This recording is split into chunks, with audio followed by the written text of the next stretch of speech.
ஹே youngsters hi. இன்னைக்கு அனு சட்டோஃபிட்டி ஷோவில் பேச நான் ரெடி. கேட்க நீங்கள் ரெடியா? அதெல்லாம் ரெடியாக இருப்பீங்கன்னு தெரியும். ஷோக்கெல்லாம் போயிடலாமா?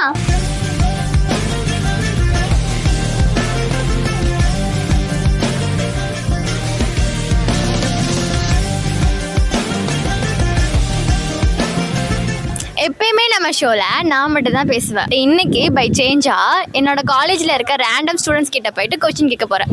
என்ன கொஸ்டின் தெரியுமா? உங்களுக்கு எக்ஸ் இருந்தால் உங்கள் எக்ஸுக்கு என்ன கிஃப்ட் கொடுப்பீங்க? ஓஹோ, எனக்கு நிறைய வேலை இருக்குன்னு தெரிஞ்சுக்கிட்டு வலுக்கட்டாயம் அவங்களுக்கு. இப்போ உங்கள் எக்ஸுக்கு ஒரு கிஃப்ட் கொடுக்கணும் அப்படின்னா நீங்கள் என்ன கிஃப்ட் கொடுப்பீங்க? எனக்கு எக்ஸே இல்லை. இப்போலாம் நான் சிங்கிளாக தான் இருக்கேன். எக்ஸில் எதுவுமே இல்லை. எக்ஸே இல்லையா? அதை வேற ஞாபகப்படுத்திட்டீங்க. நெஞ்சமெல்லாம் பொண்ணா இருக்கு தம்பி. உங்களுக்கு எக்ஸ் இருக்கா? இல்லைங்க. என்னங்க இல்லைன்னு சொல்லிட்டீங்க பஸ்க்குன்னு? உண்மையாகவே எனக்கு கிடையாது. சரி ஓகே, நீங்கள் தானே நடந்ததை பார்த்து உங்களுக்கு எக்ஸ் இருக்குன்னு நினச்சிட்டேன். சரி, இப்போ உங்களுக்கு எக்ஸ் இருக்குன்னு வச்சுக்கோங்க. இப்போ உங்களுக்கு எக்ஸ் இருந்தால் நீங்கள் அவங்களுக்கு என்ன கிஃப்ட் கொடுப்பீங்க? கிஃப்டா?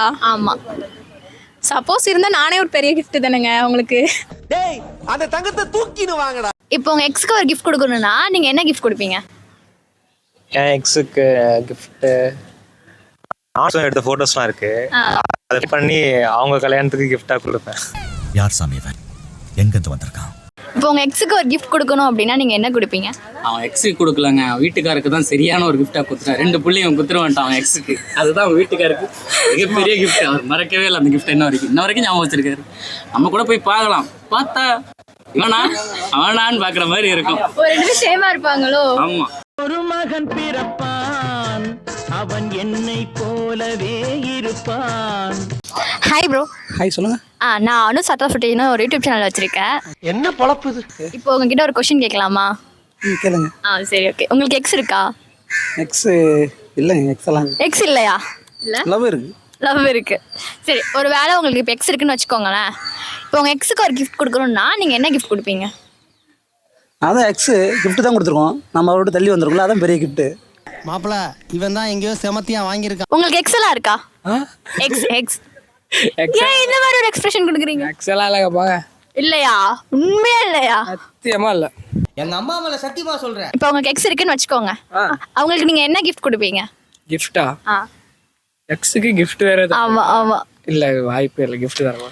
சப்போஸ் ஒன்று கொடுக்குறீங்க, பரவாயில்ல போயிட்டு போட்டோம் அப்படின்னு ஒரு கிஃப்ட் கொடுக்குறீங்க. என்ன கிஃப்ட் கொடுப்பீங்க? ஆக்சிக்கு எக்ஸா இருந்தால் ஒரு 6 தூக்கு மாத்திரை. நல்ல எக்ஸா இருந்தா ஒரு முத்தம்.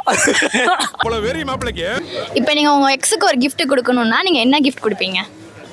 அதுக்கு ஃபர்ஸ்ட் எக்ஸ் இருக்கணும். உங்களுக்கு எக்ஸ் இருக்கா? எக்ஸ் நிறைய பேர் இருக்காங்க. நிறைய இருக்காங்களா? அப்போ சூப்பர். உங்ககிட்ட தான் கண்டிப்பாக இந்த கொஸ்டின் கேட்கணும். இப்போ உங்கள் எக்ஸுக்கு ஒரு கிஃப்ட் கொடுக்கணும்னா நீங்கள் என்ன கிஃப்ட் கொடுப்பீங்க? என் எக்ஸுக்கு எதாவது கிஃப்ட் கொடுக்கணும்னா அவங்கள பற்றின மெமரிஸ் என்கிட்ட அப்படியே இருக்குது. ஸோ அதை அவங்களுக்கு திரும்ப கொடுக்கணும்னு நினைக்கிறேன். அவ்வளோதான். கொஸ்டின் கேட்கலாமா? நீங்கள் சொல்லுங்கள். உங்களுக்கு எக்ஸ் இருக்காங்களா? இல்லை ப்ரோ. இல்லையா? இல்லை இல்லை. கண்டிப்பாக இல்லையா? இல்லை, எனக்கு லவ்வே இல்லை. நம்புற மாதிரி இருக்குங்களா? இல்லை, அதில் லவ் இருந்தால் நம்புறாமா? அப்படி இன்னைக்கு நம்ம ஷோவில் நிறைய பேர்கிட்ட கொஷின் கேட்டோம். அதுக்கு நிறைய பேர் ஃபன்னியாகவே ஆன்சர் சொன்னாங்க. இதே மாதிரி வேற ஒரு ஷோவில் அனு சட்டோஃபிட்டி ஷோவில் வந்து பேசுகிறேன். Until then signing off. நான் உங்கள் அனு. டாடா.